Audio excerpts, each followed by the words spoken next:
ఇంట్లో కిరాణా నిండుకుంది, కిరాణా లిస్ట్ చెప్తాను రాయి. చెప్పండి అత్తయ్య, రాస్తాను. ముందు శనగపప్పు రాయి.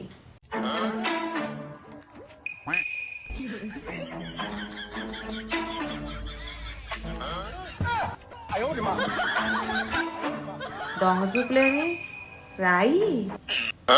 తెలుగులో రాయటం రాదత్తయ్య. తెలుగు రాకపోతే ఇంగ్లీష్ వచ్చి ఏడిసింది కదా, ఇంగ్లీష్లో రాయి.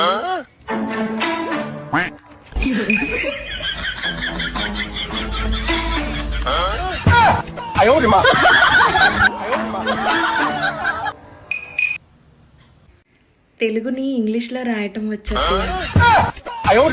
ఇది పెళ్ళికేమో మీ అమ్మ మీ బాబు నా కూతురు ఎంత చదివేసింది అంత చదివేసిందని ఓ భజన. ఆ భజన ఇప్పుడు ఇలా చూస్తే ఇలా ఉంది.